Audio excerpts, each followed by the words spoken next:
जिल्ह्याची परिस्थिती, राजकीय परिस्थिती ही सगळी समजून सांगितली।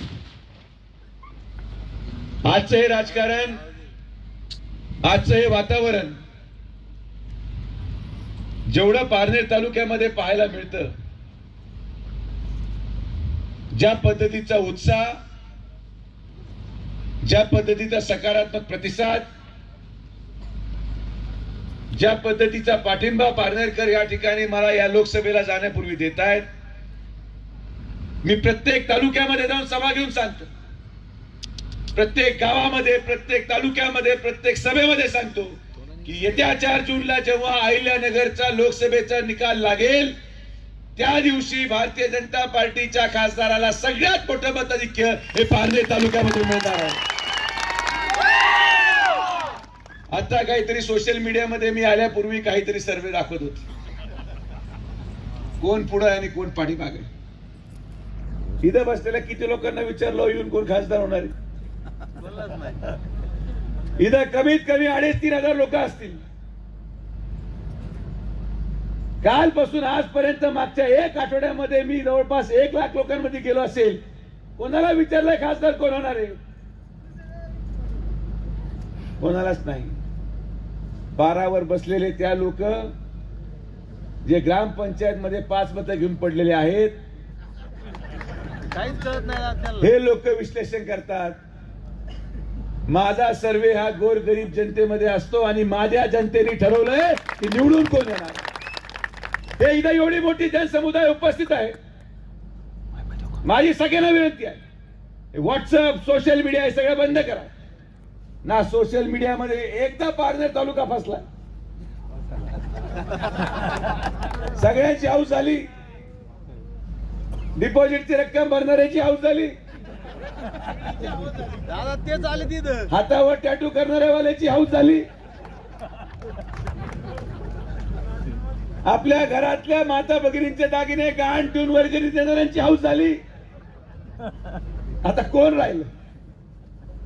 त्यामुळे काही जरी वातावरण मीडियाच्या माध्यमातून तयार करायचा जरी तुम्ही प्रयत्न कराल, तरी सुद्धा या जनतेमध्ये जाऊन, या परिस्थितीमध्ये जाऊन आपण देखील या अहिल्यानगरच्या लोकसभेच्या निकालामध्ये मी तुम्हाला आवर्जून सांगतो की गेले 5 वर्षामध्ये केलेले विकास काम, आज तुमच्या तालुक्यामध्ये लोकप्रतिनिधींनी फोडलेले नारळ आणि खासदारांनी फोडलेल्या नारळाची स्पर्धा झाली पाहिजे की त्यांनी फोडलेल्या नारळाचे किती कामं झालेत आणि खासदारांनी फोडलेल्या नारळाचे किती कामं झालेत, हे आपल्या लोकांनी सोशल मीडियावर दाखवलं पाहिजे।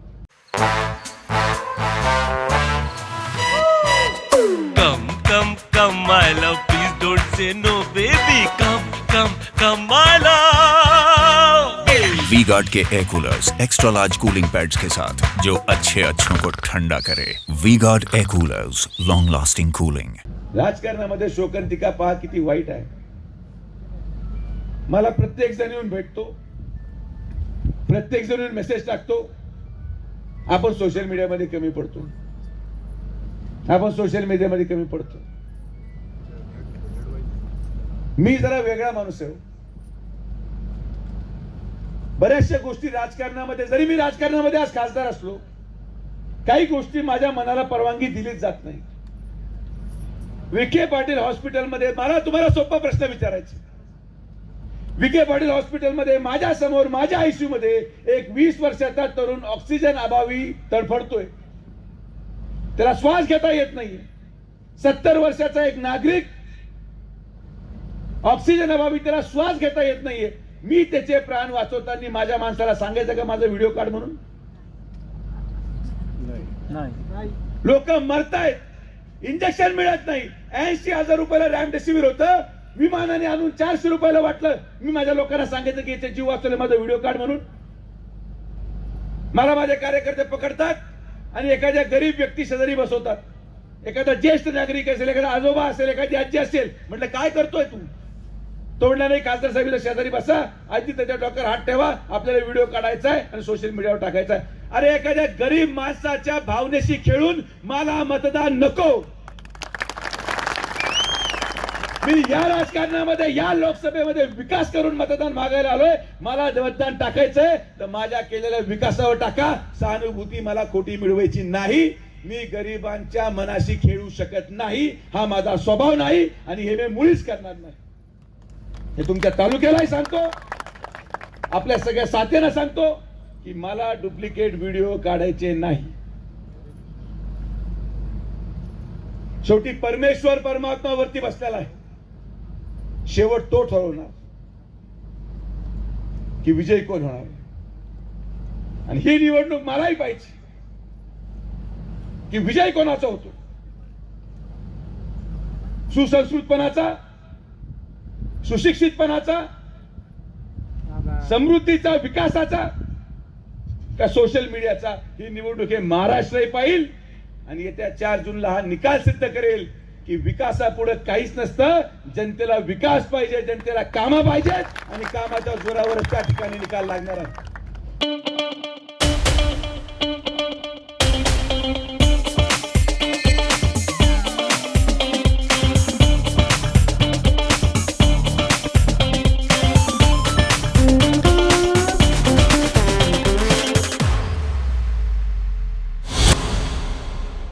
मी तुम्हाला सगळ्यांना हात जोडून परत विनंती करतो, कृपया करून माझ्याकडून हे करून घेत नका. तो मला ते आवडतच नाही. अरे आम्ही पण पंक्तीमध्ये बसून जेवलोय, आम्ही पण पंक्त्यांना वाढले.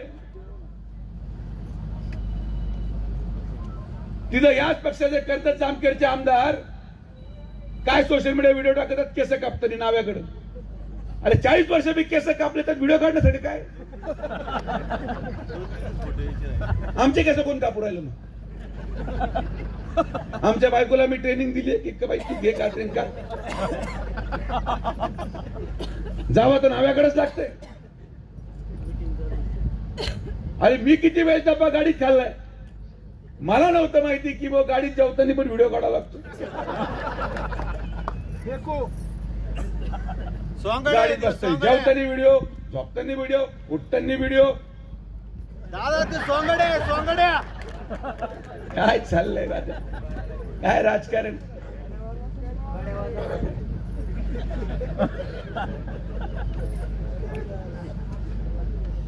हे राजकारण नाही आपल्याला जमणार. ते सोंगड्या दादा. आपण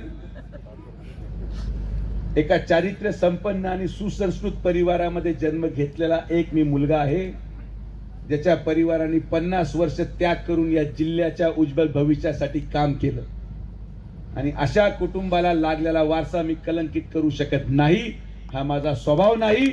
माझ्या आजोबांनी कैलासवासी बाळासाहेब विखे पाटलांपासून नामदार राधाकृष्ण विखे पाटील असतील आणि आज मी खासदार म्हणून तुमच्या पुढे आलो. कैलासवासी बाळासाहेब विखे पाटलांनी शिकवलं होतं की काही जरी केलं तर खोटं बोलून मतदान मिळवायचं नाही. जे आहे जनतेसमोर जा, जनतेच्या हिमतीवर लढ आणि सर्वसामान्य गोरगरीब हाच तुझा मतदार आहे. हा वारसा 50 वर्ष घेऊन अरे असे किती सर्वे आले, किती सर्वे गेले. जेवढ्या लाटेत जेवढ्या स्पीड मध्ये गडी येतो ना तेवढ्या स्पीडने पॅक करून 50 वर्ष आम्ही पाठवले. ही आमची पहिली निवडणूक नाही, ही आमची 4थी निवडणूक आहे आमच्या विखे पाटील परिवाराची. या लोकसभेमध्ये 91 ला उत्तर दिलं, 94 ला उत्तर दिलं, 2019 ला उत्तर दिलं आणि आता 2024 ला एका पारचा किस्सा संपून एक असं उत्तर द्या यापुढे कोणी या गोष्टीचा विचार करू शकत नसेल. काय परिस्थिती आहे. इथं आलेला प्रत्येक माणूस कोणी हात वरती करून सांगा बरं रोजाने आणलाय का.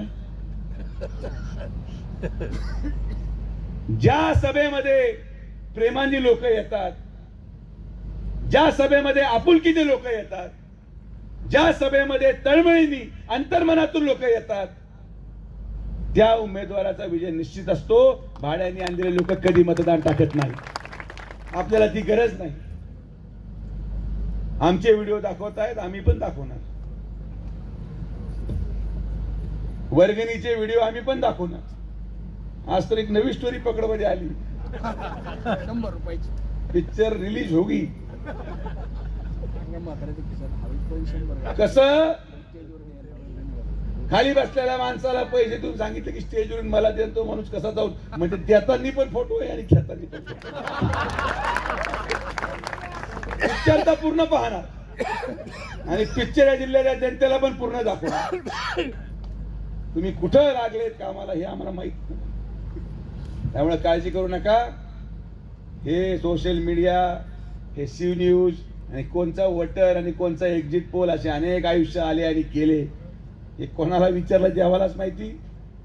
पारनेर तालुक्यामध्ये आले असते तर त्यांना खरी परिस्थिती कळाली असते.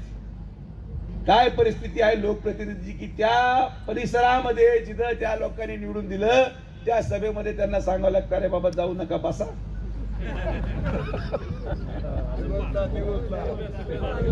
की जाऊ नका बाबा मला काय मांडायचंय. पण लोकांना माहिती आहे किती दिवस हा रेडिओ ऐकायचा. 4 वर्ष ऐकून झालंय काही झालं नाही. त्यामुळे पाण्याचा प्रश्न, विजेचा प्रश्न या सगळ्यांवर सविस्तर सभेमध्ये मी बोलेल. किती वाजले? 2 मिनिटं राहिले. 2 मिनिटांमध्ये एकच गोष्ट सांगतो. मी तुम्हाला फक्त आणि फक्त विकास देऊ शकतो. मी तुम्हाला तुमच्या मुलांना उज्ज्वल भविष्य देऊ शकतो. मी आपल्या महिला भगिनींना आणि यामध्ये पारनेर तालुक्याच्या प्रत्येक आमच्या भगिनीला सुरक्षित ठेवण्याचा शब्द देऊ शकतो आणि या ठिकाणी ज्येष्ठ नागरिकांना एक उज्ज्वल जीवन देऊ शकतो. मलाकडे पाहून मला बाकी द्यायला तुमच्याकडे काहीच नाही. ना मी माझा झोपताना व्हिडिओ टाकणार, ना मी माझा जेवताना व्हिडिओ टाकणार. आणि आता 2 पावलं पुढे गेले तर लोक आंघोळ करताना व्हिडिओ टाकू राहिले. काय बोलावं आता यार मी असं कॅरेक्टरच पाहिलं नाही. आपण विकासासाठी राजकारण करतो.